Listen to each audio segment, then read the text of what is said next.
Thanks for tuning in to The Economic Angle. My name is Bennett Legg. In today's episode, me and my dad had a conversation about basic economic principles. I prefaced our conversation with mentioning how influential economics is in the current political landscape of the United States.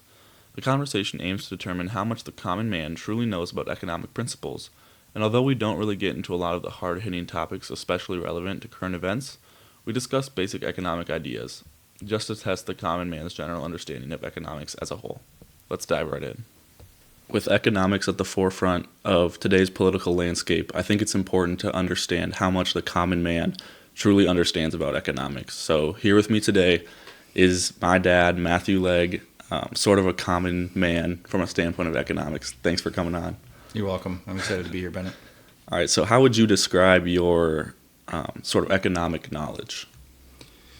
I would suspect it's a pretty general knowledge or understanding or the way thought process around economics. I think of things like the recent election cycles, over the past, 4, 8, 12 years, whatever it is. And, they seem to make economy a big piece of that. There's that. And I think probably more direct, I think of it as, what things cost me. Groceries, gas, clothes, how it affects my day-to-day living, and my needs and resources available to fill those needs. Yeah, I think that's a super common way that such a large majority of the population self-measures the strength of the economy is sort of like how you said, like things that affect their daily lives, like gas prices and egg prices and things like that. But I think that ends up leading to sort of a misinformed voter base because they don't understand the complexities of economics and how it's so much more than that, and there's so many more metrics and things like that to look at. So just to start it off, what would you say, if you had to describe or define economics, how would you define that? Yeah, I think that probably in kind of a common man sort of terms. Again, going back to how the economy, the state of the economy affects me. How much do I get for my dollar? We recently bought a vehicle that we were probably going to wait for a year at least to purchase, but we decided to go ahead and make that purchase with all of the talks around tariffs and fears of costs going up and things like that. So we made a conscious decision to say, hey, while we might not be totally prepared for this right now, due to the unknown, we might be even more prepared for it at a later time.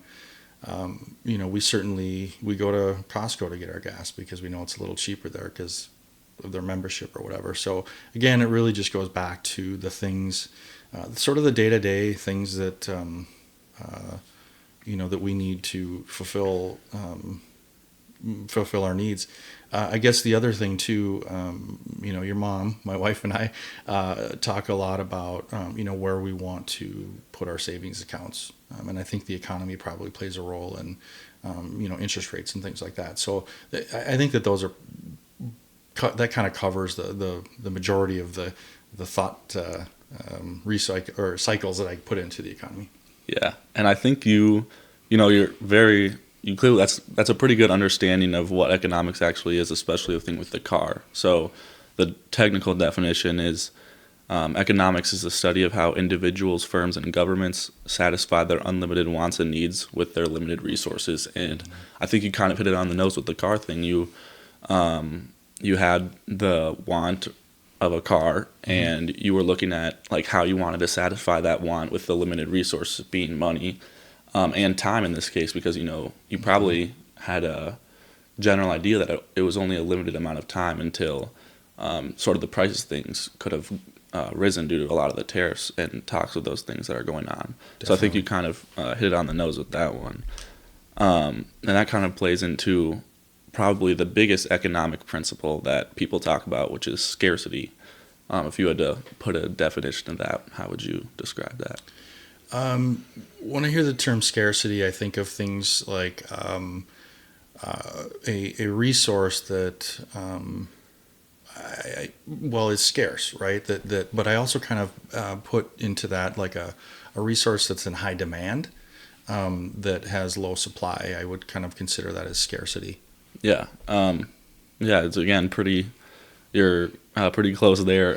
It's just that it's that same idea that we want all of these things and we need obviously certain things, but we only have a limited amount of resources that we can allocate to achieving and like gaining access to these things, and that's kind of that's like the founding principle of economics, just studying Okay. like how you kind of manage scarcity. Sure. Another big economic principle is incentives, and I think that's kind of it's pretty common knowledge of what an incentive is. How would you describe it?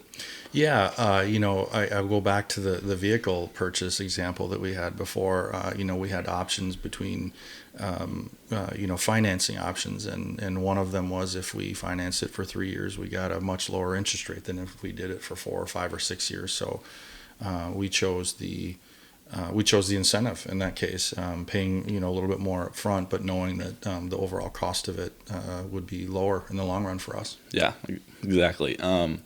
Another kind of big example.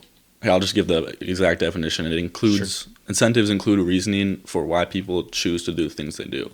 So a big example of this during kind of like the economic boom and around the Industrial Revolution, a lot of things were changing in the world order that led to this economic boom. Some examples would be like democracy, like the power of the people. So people became more powerful. But another thing was patents, because patents incentivize inventors to come up with these new products and goods.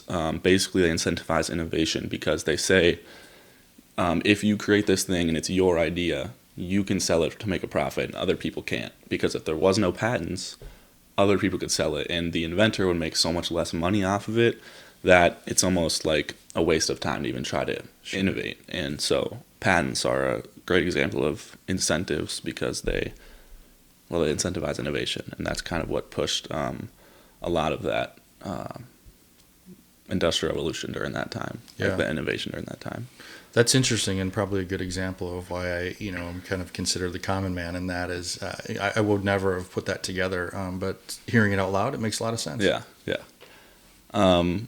Another economic principle is opportunity cost, and this plays in so much to everyday decision making that, like, I don't even realize that I'm thinking about opportunity cost. And I think it's such an interesting term because it puts a name to something that otherwise is nameless, and I think it's just a super interesting concept. If you had to define it, how would you do that?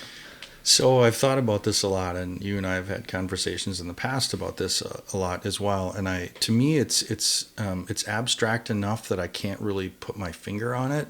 So it's hard to describe, but I'll give it a shot. I think of opportunity cost as the cost of choosing one thing over the other, for example. If I can give a concrete example,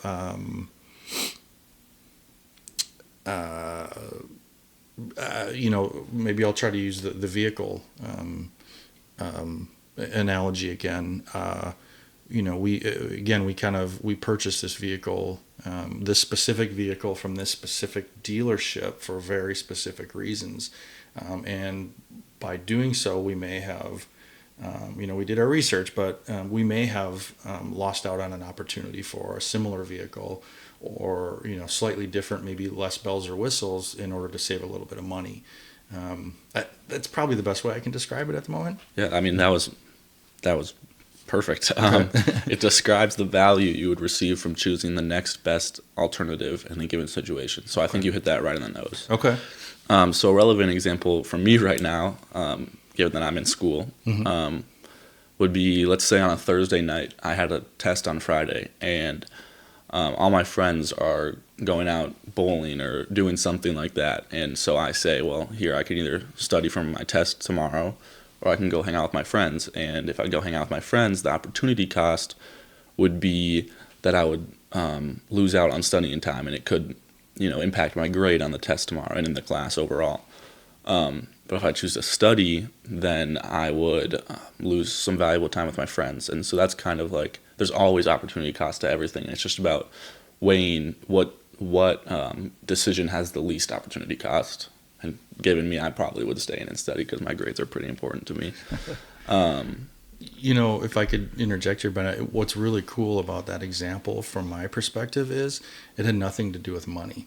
Yeah. Which sort of, I think, further underscores this idea that economy in general isn't always directly associated with money, but again, sort of being a common person, that's sort of my most relevant perspective of it. So I think your example really helps me understand opportunity cost better. Yeah. Taking that out of the equation. And I think that's a common thing with economics is people assume that it's just all about money. Yeah. And while I think obviously it's important to study economics in the context of money, it's not necessarily like the entire idea. Yeah. And one analogy that I heard that I kind of like is that economics, or like the study of economics, would be like studying the entire traffic system in a city.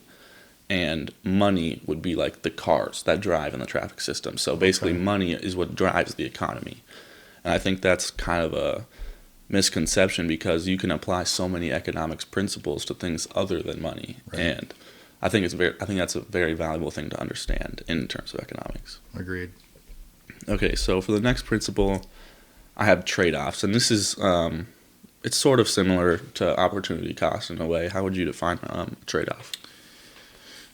Boy, I honestly don't know that I could describe it much differently than how I would describe opportunity cost. I think of it as, if I do A, I don't get the benefit of B, and if I do it the other way around, I choose the benefit of B. I don't get the benefit of A. I'm trying to be as vague as I can there, but again, that seems like a lot like opportunity cost in my mind. So. I'd be interested in hearing what I'm sure you have as the definition. Yeah, and you're totally right. It's hard to sort of separate the two, and honestly, I don't even know if it's all that necessary because I would say that opportunity cost is a type of trade-off. Okay. Trade-offs basically occur because in order to gain something, you have to lose something else. And while that concept seems so absolute, it's sort of true if you think about it. At the most basic level, whenever you do something, whenever you gain something, you're spending time, and that's just there's always a trade-off. To do something, you have to trade the time that you could spend doing something else. And that's just like, a super common example of trade-offs.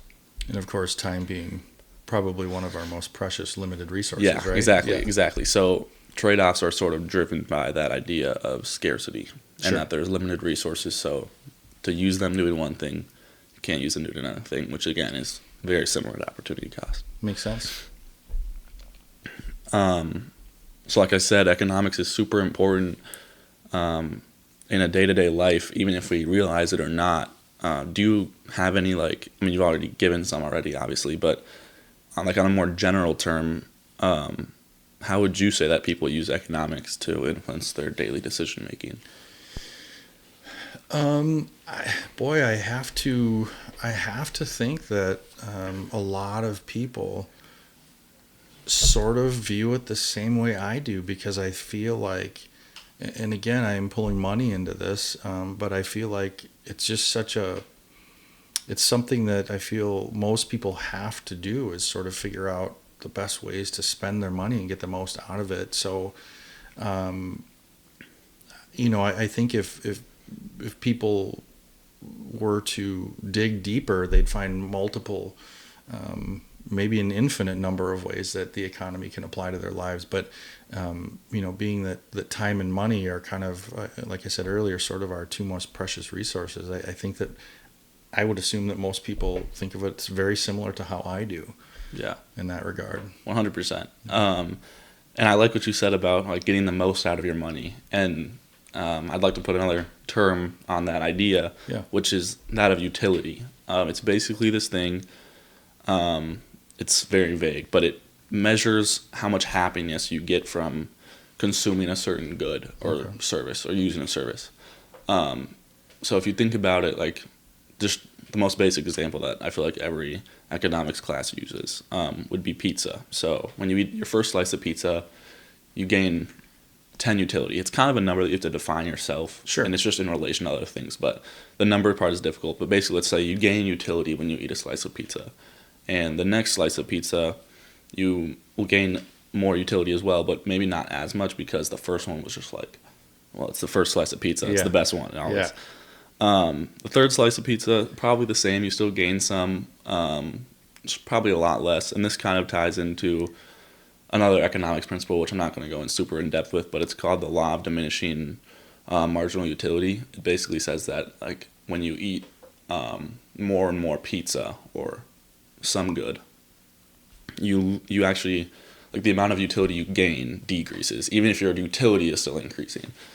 But then eventually, you get to 6 slices and you're like, I'm feeling a little sick. And Yeah. that's when the utility kind of goes negative. And so that's that whole idea of you basically want to maximize how much utility you can get for your money. And so, and if you had like more than one good you can choose from, you have $10, but a pizza is $1 and a Coke is $1. You like, essentially what you're trying to do without even realizing it is just maximize the total utility that you can get for $1. Yeah. So that's how you kind of decide what goods to buy, even if you don't even think of it. And I think that's a great example of like how you use economics principles in daily life. Absolutely. And that maybe it's because it's pizza, but that really resonates with me. Yeah. And then the other thing that I would just say that people use all the time is opportunity cost. Yeah. Because, like what you said about the car, you're choosing to buy it on this plan or whatever because and doing it the other way would lose you money. Or I don't remember the exact example. I wasn't involved with the purchasing process, but Yeah, I mean, it was kind of for me, and I'd be interested in knowing if there's a way to sort of value opportunity cost, and maybe the value becomes apparent after you've made the decision.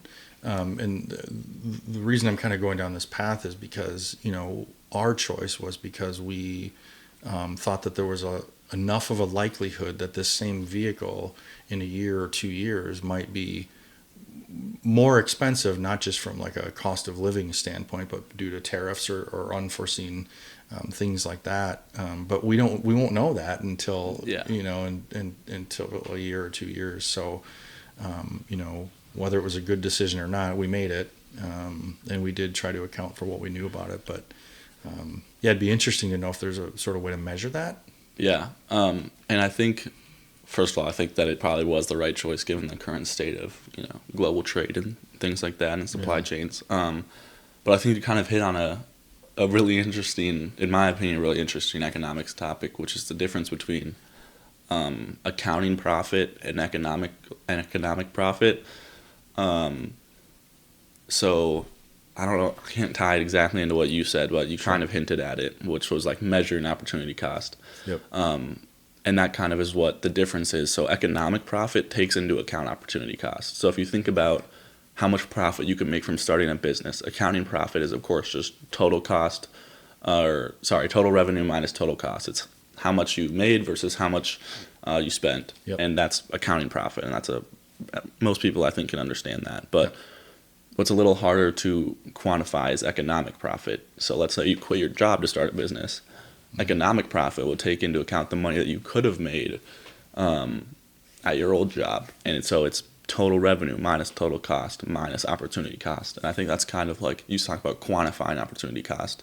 And that's one way that economists kind of do that. Sure. So they look at profit completely differently than like accountants and things like that.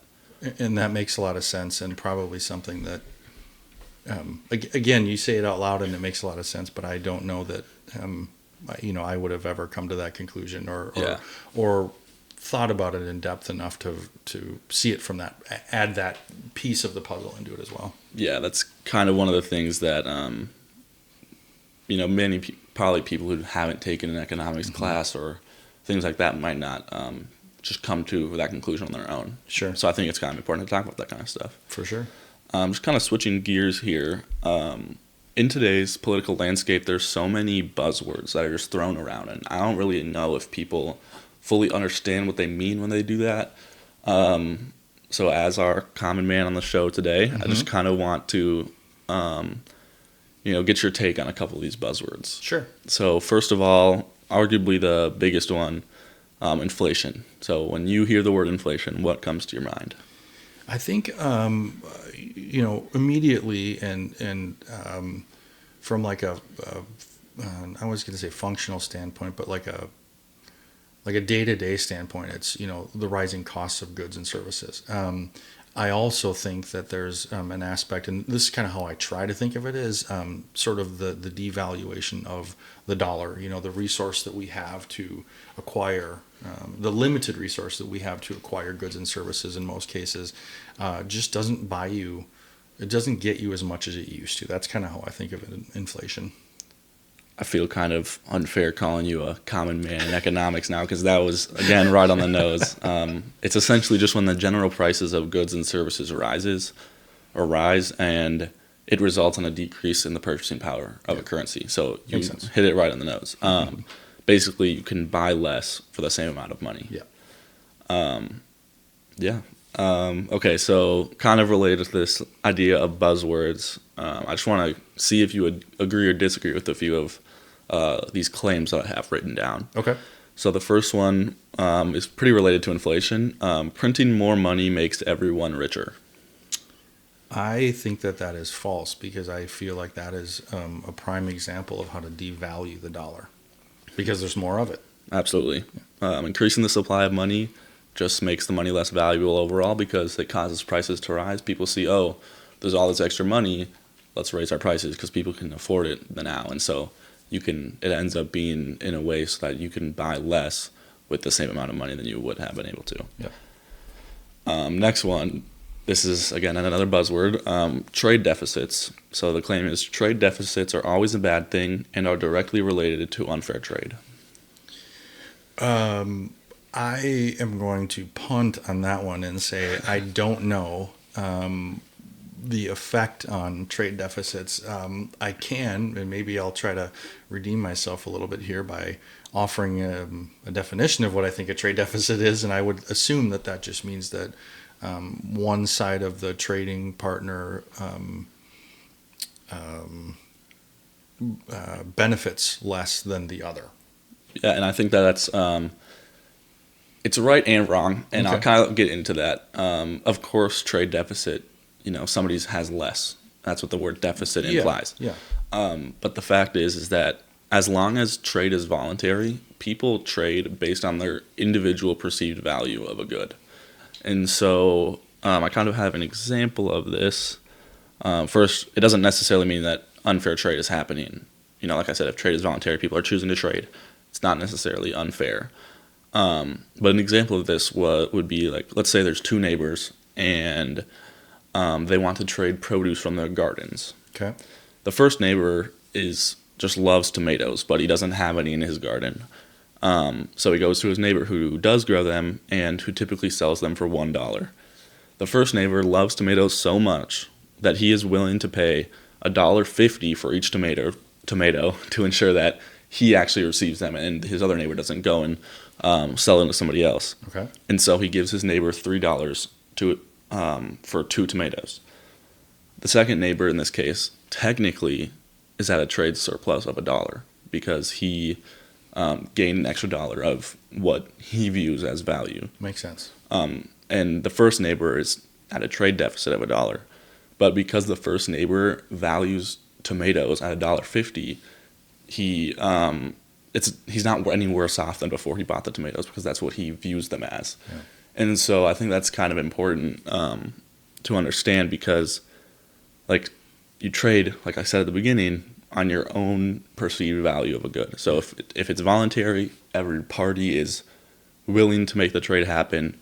Trade deficits do not always signal loss of value. Makes sense. And then kind of my last claim here, economics is just about money and finance. I think we might have, touched on this a little bit more, and as I've learned quite a bit over even just the course of our conversation, it's definitely more than just money and what was the second term you used? Finance. Money and finance. Yeah, you had a great example earlier about time spent on, with your friends or studying and things like that. And that is certainly an economic viewpoint as well. So I feel pretty confident in saying that there's way more to it than that. Yeah, absolutely. I kind of want to just add on to that Sure. metaphor that I gave earlier about the traffic system and money being the cars driving the economy. I would say that finance would be sort of the buying, the maintaining, and the investing in the cars. So basically, you're managing the cars, or in this case, the money, and that's kind of what finance is. And so while they're all definitely related, I think it's a unfair generalization to say that economics is just about money and finance. Agreed. All right, so a lot of these topics aren't necessarily the pressing issues that are going on today, but I think it's important to understand sort of where the common man stands on a lot of these economics principles, just to understand, so that when people talk about the economy, I think it's important for people to be more informed and things of that nature. Yeah, absolutely. Yeah. All right, well, thanks for coming on the show. Thanks for having me, Bennett. In today's conversation, we covered a lot of basic economic ideas and principles. The idea of the conversation was to measure how much the common man truly understands about basic economics. I would say my dad understood a lot of the basic economic principles, and I hope this episode helped you to gauge where your basic economic understanding is. While we didn't cover many complex issues in today's conversation, I hope to discuss such issues in future episodes. Thanks for tuning in.